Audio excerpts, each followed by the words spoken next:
immediately tried to recruit me to go undercover. From pickpockets to lush workers to gangbangers to the mentally ill and the homelessness, Guatemalan migrant who lit the lady on fire while everybody watched in the middle of the day in the subway. He spun, boom, and hit the ground.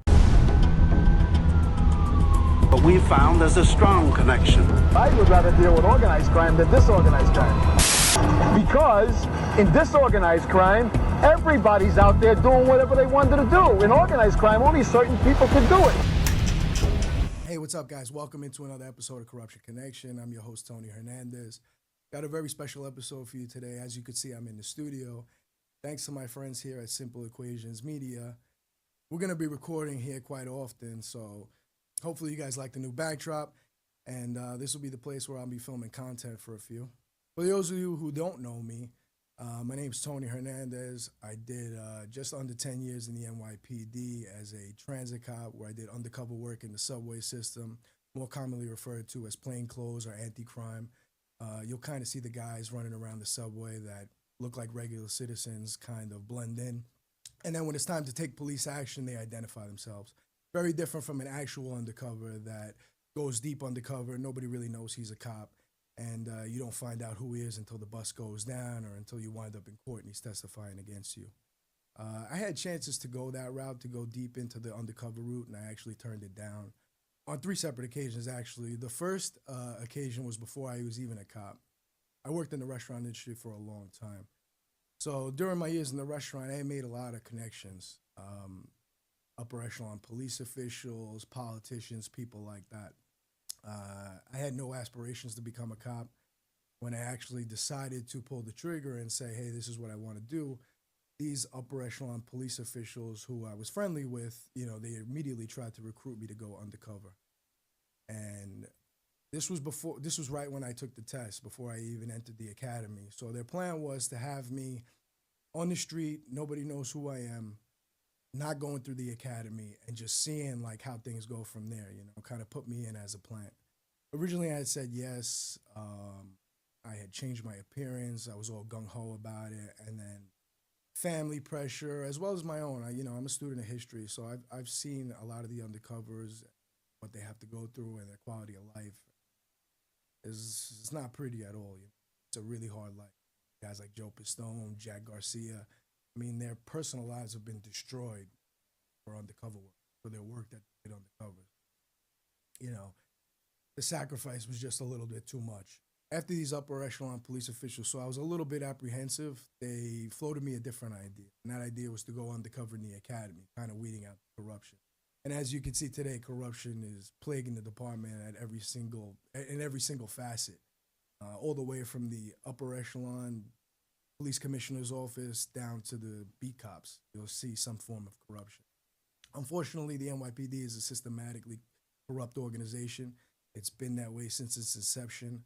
And I really don't see how you can uproot the corruption. It's just so tied into how things work. You know, in order for the wheels to operate, they have to operate in a corrupt fashion. You know, and I've said this many times. A lot of it is politics at the end of the day. So down in the subway, I mean, it's a whole different world. You see everything down there, you know, and most of the crazy stuff that happens topside, or, you know, on the street, as we call it, topside, they kick them down into the hole. So the mentally ill, the crazies, the homeless, a lot of criminals. The subway is a criminal playground. Every single criminal rides a subway train, all of them. And a lot of them do it in order to further their criminal activities. Some of them are pickpockets. Some of them are lush workers. Lush workers are people who prey on individuals who fall asleep on the train, maybe had a little bit too much to drink, coming home on a late night or after a long day of work. These guys are really old school criminals. What they'll do is they'll actually cut your pockets open while you're sleeping and take all your stuff without you even knowing. So you might wake up or whatever at your final stop and realize your pockets have been cut open, your wallet's gone, your phone's gone. And these guys have been doing this for years. You know, they're very skilled criminals. They have really, really long arrest records, and they're well-known criminals. They plagued the subway system for years. They're nothing new. However, a lot of the violence that happens in the subway goes unreported. A lot of the crime that gets committed goes unreported. So it's funny to me a lot of times when people say, hey, this guy's full of shit. Numbers are down. He's exaggerating. I've tried to explain this many times. In order for a number to actually be processed as a number, it has to be put in the system as a crime. In order for a crime to be processed as a number, it actually has to be put in the system as a particular crime. If the officer on the scene isn't inputting that into the system as a particular crime, let's say a felony, it gets downgraded because he talks to the sergeant or he talks to the commanding officer and the commanding officer doesn't see the felony, or maybe the district attorney says, you know what, I don't see that felony. I'm just going to charge him with a misdemeanor. I'm going to knock it down to a violation. In my opinion, that's corruption. That's number fixing. That's playing with the system. If a crime went down and the reason that the crime won't be counted is because you want to downplay the felonies or show at the next CompStat meeting that violent felonies might be down because you turned a violent robbery into a petty larceny. A lot of those instances factor in when you're calculating the numbers. So what other crimes would I see in the subway system? I mean, my foray into the subway system was very young. I started taking the train when I was 12 years old, so I was very familiar with the kind of crimes that went on there, And that being said, it's a hotbed for criminal activity. From pickpockets to lush workers to gangbangers to the mentally ill and the homelessness. I mean, it's a real problem down there. I don't know if the city's actually taking steps in order to address the problem. They put a lot of cops down there just to get overtime for physical presence. However, violent crime in the subway within the last couple of years is almost doubled. I believe within the last 5 years it's doubled. We're talking about rapes, robberies, murders. Another thing that you see often that happens in the subway system is people getting pushed in front of the train.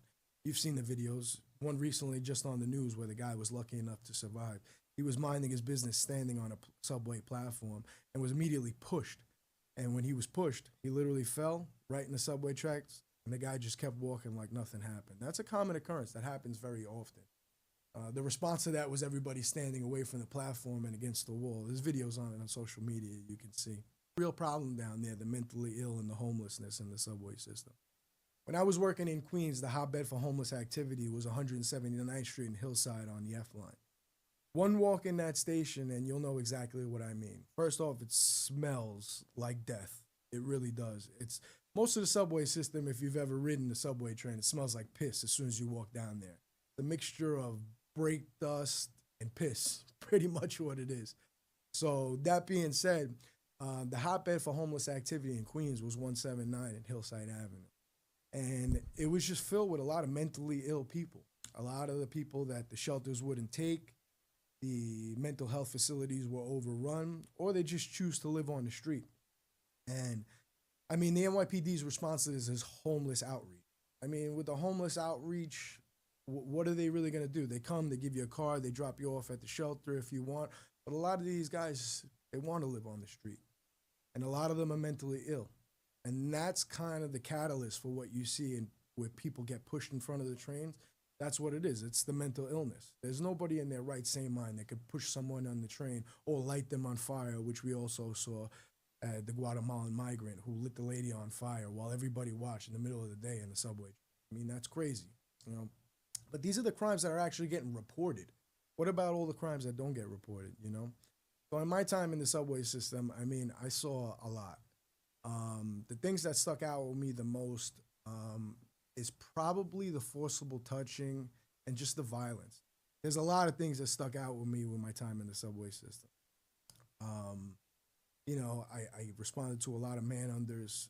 And man-unders, if nobody knows, it's when someone comes into contact with the train. Automatically, you think man-under, you would think that somebody is actually under the train. But in reality, what it means is anyone that's ever come into contact with the train.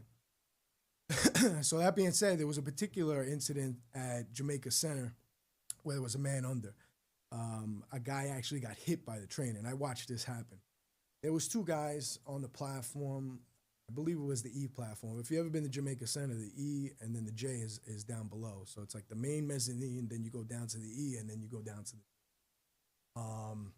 So that being said, there was two guys who were kind of having an argument. I was with my partner. We didn't think it was going to be much. And as they started continually talking, that conversation got louder. We started to walk away because we thought it was over. The next thing you know, you hear a little scuffle. As we turned around, these guys began to fight. A train was coming into the station. Now, if you know anything about Jamaica Center, it's the last stop before the trains go into the train yard. So you don't really see the train coming out from the tunnel when it comes from the train yard. You expect it to come from the opposite direction as it's arriving into the station. This gentleman who pushed the other individual realized that too late. As they were fighting, he pushed him. The other gentleman came into contact with the train. It kind of smacked him on the side, hit like his shoulder and his face. This guy did like a 360 in the air, maybe like a 540. He spun, boom, and hit the ground. The guy who he was fighting with looked like he saw God. His eyes rolled back in his head was, whoa, what did I just do? Did I kill this guy? Yeah, and the guy, it's the first time I've actually seen someone get hit by a train with my own eyes, so it was like, whoa. Like the force of that train literally spun his body around. He survived, but that place, Jamaica Center, was where I worked a lot, and that was a hotbed for criminal activity. Everything goes down there, everything. And if you've ever been down there, you know it's a hub for homelessness, the swipers, the guys that'll give you $2 swipes to get on. I mean, they jam up the Metro card machines in order for you to buy swipes from them. And then they're really unsavory characters. A lot of them have arrest records for some really unsavory crimes. You name it, they have them. A lot of those guys have been arrested and charged with grand larceny, rapes, robbery, really violent, vile stuff. And they're all down there.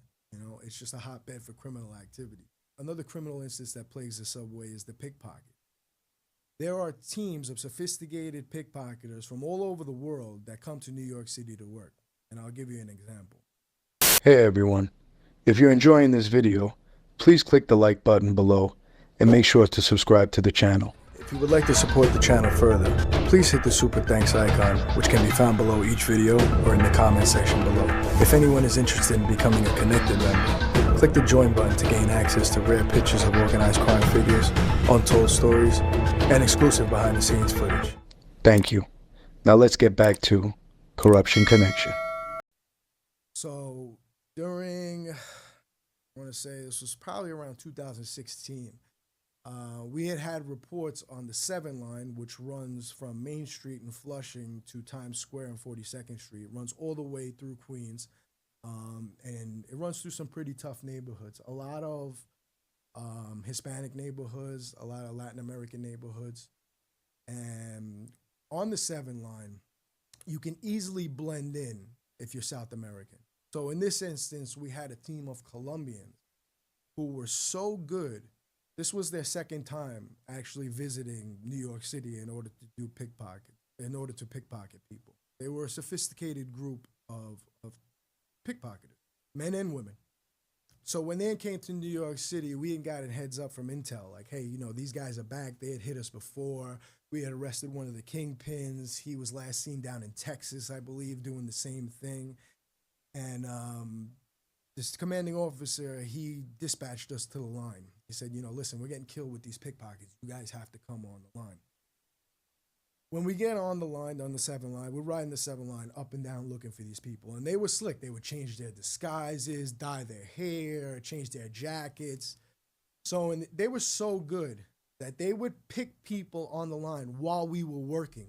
While we were there, we were either at the stop or away. Somebody would come and be like, hey, I just got pickpocketed. Hey, I just got something stolen. Hey, I just realized my phone's gone. Something's gone from my backpack. And this was like an epidemic. It was a common occurrence that was happening while we were actually there. So in one instance, I was actually with a female partner. And we got the call, you know, like, listen, they're out. They hit today, they hit this morning, they hit last night. Like, we want physical presence. We want all the plainclothes guys, you know, the undercover officers to be out there. We want uniform patrol. We want everything. And these guys were still committing crimes on the line, still pickpocketing people. That's how good they were. So in one instance, we're riding the 7 train back and forth, me and my partner, who's a female. We were acting like a couple, you know, we were kind of like hand in hand, shoulder in shoulder. You know, as we are on, I believe it was 74th Street in Roosevelt, these 2 girls get on that fit the description. She starts tapping me like, it's them.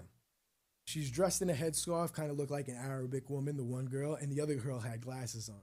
Something we did gave ourselves away. We gave ourselves away. We kind of blew our own cover. I'm not sure exactly what it was. Maybe just the look. I couldn't tell if it was how we were dressed, what they picked up on, but it was something that they picked up on. What I think personally is that we were putting too much attention on them. I think that we had gotten really excited to see them, and it was kind of hard for us to hold our composure. Like, can you imagine if you're sitting there and then all of a sudden, these two pickpocketers who are the most elusive, this team of pickpocketers who are the most elusive group that you've come into contact with, two of the members get on the train literally right in front of you. I mean, what are the odds, right? So as they get on the train, we, like I said, we had done something to expose our hand pretty much, right? And we could tell now that they picked up on us. They know that we're watching. We're on the phone with the bosses, and this is also a problem with the NYPD, ineffective leadership. And you see that now all the way to the top. I mean, it's a very do as I say, don't do as I do kind of culture. And there's a lot of politics. There's a lot of politics. It's just what it comes down to. A lot of the bosses, CYA, cover your ass. That's what they do. So we're texting the bosses like, hey, we have them right in front of us. Do we have probable cause to throw the cuffs on them? Should we throw the cuffs on them just to investigate? Like, tell us what to do. And in order not to violate any of the procedures in regards to the arrest, the officer, our bosses said, just watch them, just follow them. So that's what we did. But they picked up on us. So as we're watching, as we're following, they take it to one stop and they get off. One or two stops. After 74th is 82nd, and after 82nd is 90th Street. So they get off, I believe it was on 90th. So they get off 2 stops after. We get off, following them, not too close, but having our eyes on them. As soon as they knew they were being followed, like I said, as soon as these girls hit the street from the subway system, as soon as their 1 foot hit from the subway to the stairs, the scarves came off, the jackets came off, turned inside out, went from a black jacket to a white jacket. The purse that she had went away. Hair came out, and immediately totally different person. Now, why would she do that? Obviously, if she felt she was being followed, which she was, and I gave a description of a 5'4" Hispanic woman dressed, or Arabic woman dressed in a headscarf with a pocketbook and a black jacket, the responding officers are not going to know who to look for. They're going to be looking for the wrong person now that she just changed her appearance with long hair, white jacket, and a purse. I mean, this is what I mean in regards to them being professional. They know all the ins and outs. They know all the tricks. And it happens quite frequently. In the same instance, these guys were so good at Junction Boulevard. It's on camera. The MTA has this footage. As one of the passengers is walking down the subway, he has a backpack on. He never even felt this happen. He had his computer in the backpack, and this is caught on camera. These guys were so good that they opened his backpack while he's walking down the stairs, took the laptop out, passed it to his buddy, closed the backpack, and sent him on his merry way without him even knowing that he was being pickpocketed. I mean, these are the type of criminals that you're dealing with. The level of sophistication is up there. These are seasoned criminals. They know what they're doing. It was to the point that the guy, the ringleader, the Colombian, we had eventually caught them. It was another unit it was another team within my unit that actually caught them. And the gentleman who was like the ringleader, he had no fingerprint. You see him in the cell with his hands behind his back, and he's kind of doing this. He's kind of like rubbing his back, and you're like wondering what the hell he's doing. He was rubbing his hands on the wood to try to mess up his fingerprints. His hands were already bitten up and chewed and disgusting, so it was extremely hard to fingerprint that guy. This is what I mean when I say seasoned criminals. They know all the ins and outs. So that's something that really plagues the system every day, pickpocketing teams, and they come from all over the country, like I said. They bring their criminal tactics here to operate in the world's, most busiest subway, in the world's most busiest city, New York City. Aside from the pickpockets and the mentally ill, there's a severe gang problem that's plaguing New York City. And what do most gang members do? They ride the subway train. Just like I said, there's all types of people that ride the subway train. They're opportunists. Whenever there's a lot of people in a confined space and they can kind of think in their mind or kind of assume that they can get away with a crime, they will. And that's basically the New York City subway system. So on the 7 line in Queens, you're passing neighborhoods like Jackson Heights, Corona, Woodside. In that little stretch, there are numerous South American gangs. Like, I couldn't even tell you how many. All the majors are there. Sureños, 18th Street, MS-13, and now we have a new group, which is, I wouldn't even consider them a gang. I think that they're more of a transnational criminal organization, Tren De Aragua. If you look on YouTube right now, I believe I'm the first one that posted a video about this gang. It actually got my channel struck, but I was the first one to actually bring awareness. I had read some articles about them and then talked to some of my contacts in the street and even some of the cops that are still working. And they kind of debriefed me on who they are and what they're about. And I just knew that they weren't those run-of-the-mill criminals. These guys are connected. If you ask me, they're actually working in unison with the Venezuelan government, but that's a whole nother story. Anyway, they're a transnational organization that have tentacles all over South America. They're actually known as the cancer of South America. That's what the rest of South America refers to them as. And they've brought all their criminal ways here to the United States, and particularly New York.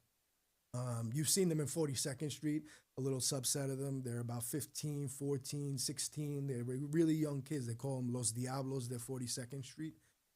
They fight at cops. They shoot at cops. Blatant violence, robberies, strong-arm robberies, shootings. I mean, you've seen it in Times Square that when one of the members was getting arrested, they all ganged up on the cop. One of the members got stopped coming out of, I believe, Dick's Sporting Goods or one of those stores on 42nd Street, Champs maybe. And when he got stopped by security, he took out a gun and started shooting. Tonight in New York City, a 15-year-old wanted for opening fire on police officers in a crowded Times Square and shooting a tourist in the leg with a .45 caliber. I mean, we're talking about a 15-year-old kid. The instances with these migrant gangs, every time police come into contact with them, is violence. That's what they learned in their country, and they bring those criminal ways here into this country. So in my time working on the 7 train, you saw a lot of that. You saw a lot of the gang members. It would kind of, in that instance, it's above ground, so it would kind of bleed above ground, a lot of that gang violence. In one instance, I believe it was at 90th Street, 82nd or 90th Street in the Jackson Heights section, 2 gang members saw each other, and there was a shootout right in the middle of the train. One of them had a Knicks jersey on. I've talked about this in some of my other interviews. And they got into a beef. And they started fighting midday in front of everybody, and one guy takes out a gun and kills the other guy right on the platform. Bam, bam, bam. Just shoots him dead. I mean, this isn't the first time that you've heard of gang violence in the subway system. Tourists actually have been robbed, slashed, punched in the face. The random acts of violence of people getting punched in the face. I mean, it happens every single day. And now we have a new approach towards how we deal with these criminals. Bail reform. I don't know whose idea that was, but bail reform is literally killing New York City. You have violent criminals who get arrested over and over and over again, like a revolving door. They can get arrested and be out of bookings, out of the jail before the cop even finishes the paperwork. I mean, and with no bail. So they just get in, commit another crime, they get right back out. It's like a revolving door. And this is charges all the way up to attempted murder. Now, to me, that's just a powder keg. That just adds on to exactly what's going on, the systematic corruption within the NYPD and in general in New York City politics. I don't understand how a person who commits several acts, could be the same crime, could be different crimes, some of them violent, and they're released on their own recognizance or they have zero bail. Or the ADAs choose just to cherry pick what arrests that they arrest people for, and that's the end of it. I mean, it's really not conducive to the safety of New Yorkers at all.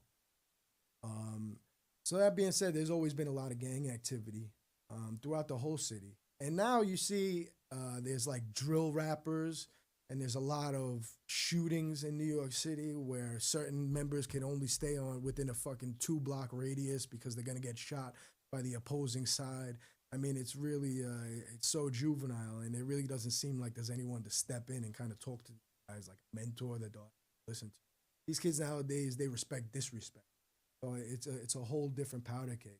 Mix that with the young Venezuelans and the young Salvadorians and all these people that are coming over. I mean, we see now that President Trump has the largest deportation of these migrants. And I mean, I don't know how you can't be on board with that, especially with the gangbangers. Like these guys don't come over here to contribute anything to society. They come to take. So we'll see what happens in regards to the gang violence in the city. I really appreciate everybody tuning in. So until next time, I'm your host, Tony Hernandez, and this is Corruption Connection. Thanks for watching. I'm your host, Tony, and this is Corruption Connection.